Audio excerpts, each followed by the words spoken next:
suppressing this. We think we're the body, but it's the vehicle.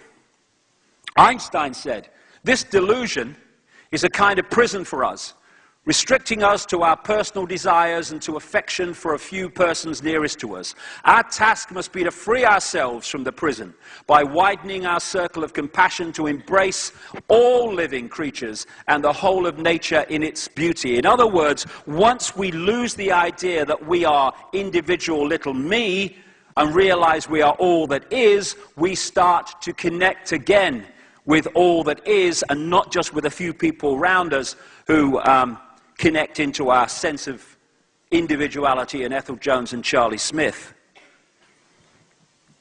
Any picture of this theme, this type, is from a guy called Neil Haig. He's a great friend of mine in England, an artist, and he's a very, very original artist.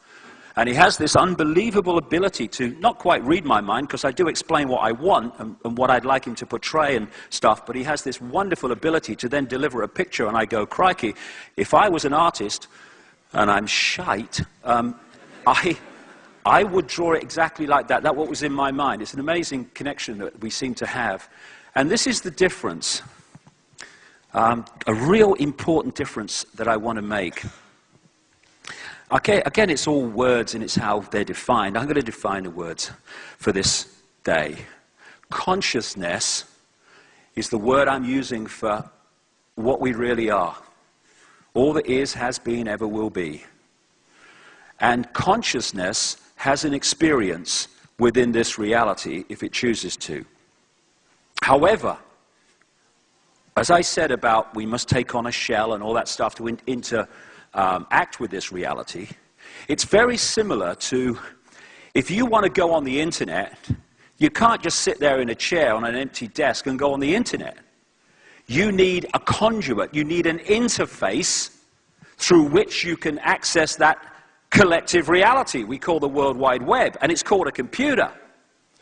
What consciousness does is exactly the same in a fantastically more sophisticated way. It takes on what I call the biological computer, the body, as its interface. And the body and its immediate energy field, I'm calling the mind. And the is very important. Because for me, the more that I kind of start to understand this, we talk about my mind, your mind, his mind, her mind. No, I would say that's not how it is. It's the mind. The mind is the interface between consciousness and this reality. And you can be a Wall Street banker over here and a New Ager over there and still be in the same mind. And what the conspiracy is about, in its primal level, is pulling us and our point of perception into the vehicle, into the interface, the mind, and out of consciousness. And what's happening now, and I'll get into this in the last section, is there are changes taking place vibrationally in this reality, which is helping people to open their minds to consciousness, and therefore people are, as we say, waking up from mind into consciousness. And the moment we start to do that, bang, we see the world in a completely different way. Why? Because our point of perception, our point of observation moves out of mind into consciousness. And the mind is a very good thing, because we can use that to interact with this reality. And the mind operates through something called thought, which is a very, very low level of perception. Consciousness operates through something I call knowing. It's all knowing. It's all that is, has been, and ever will be. Therefore, it's not constantly working things out. That's why when you enter a state of consciousness, you go into a place of silence. When you're stuck in mind or interacting with mind, that's what the chatter is all the time. The mind never shuts bloody hell up. Whereas you go into consciousness and there's silence. Why? We live in a world of things. And everything seems to be things. We live in a world of noise, constant noise now. But that's not the prime reality, though we think it is. The prime reality is consciousness, which is silence. It's silence because it doesn't have to work things out, because it knows. And we think silence is nothing. So we say, can you hear anything? No. Nothing. No. Nothing. And yet, everything comes out of the silence and goes back into the silence, because what consciousness is at its highest level is all possibility, all potential. And in the silence is all potential, all possibility. And then when I start talking, I'm pulling through sound one possibility out of all possibility, and now, through the senses, now I'm in one possibility. So when we have silence, and I start talking, the noise comes out of the silence, and as soon as I stop talking, the noise goes back into the silence. And it's the same with space. With space, what is space? It's no thing. The reality here is things. But what defines this theater? As much as the things, the seats and the ceilings, what defines it is the no-thing. And in the realm of things, things come out of the no-thing, and then they go back. That's what's happening when we die. We're born out of the no-thing into the world of things, and then the body goes back into no-thing.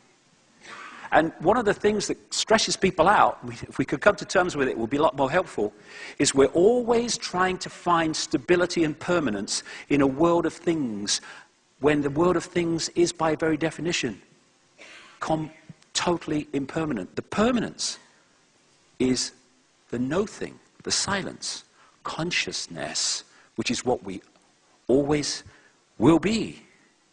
And so when we come in to the mind, if we come in and hold that connection to consciousness, then we're in this world and we can use the mind to interact with it, but our point of observation is beyond it.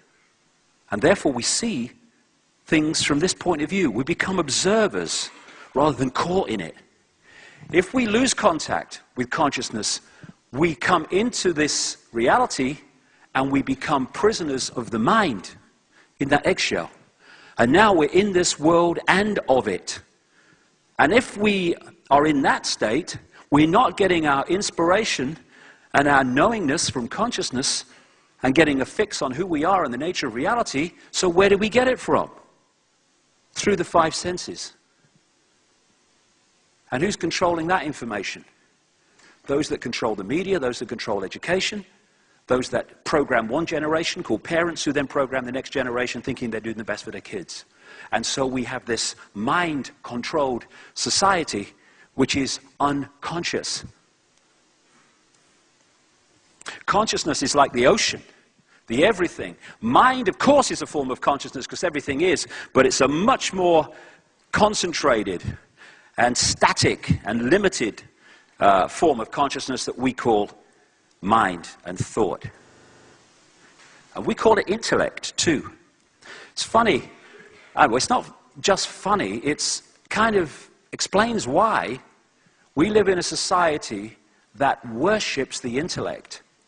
Oh, he's got a great mind. Oh, he's mindless. Ooh, look at him. We worship the mind. We worship the intellect. We reward intellect, and we laugh and ridicule at those who come from a position of consciousness, because intellect literally cannot get its mind round the perceptions and perspectives of consciousness, because that's not where it's coming from. Let's just do that again. So if we open the mind, and all these phrases we use, and they're so, we're spouting these classic truths all the time. When we open our mind and let consciousness in, the mind becomes a servant to consciousness and not the governor of our perception. And that's the state that more and more people are starting to get into, and therefore their perception of reality is transforming in an amazing way all around the world. I've been to nearly 50 countries now. I think it's 48 or something like that. I tell you what, this awakening's happening everywhere. And the question is, are we going to be consciousness or are we going to be mind? Are we going to come from a perspective in our daily existence of being all that is or little me? That's the difference between being free and being enslaved by these silly people in dark suits and those behind them. This guy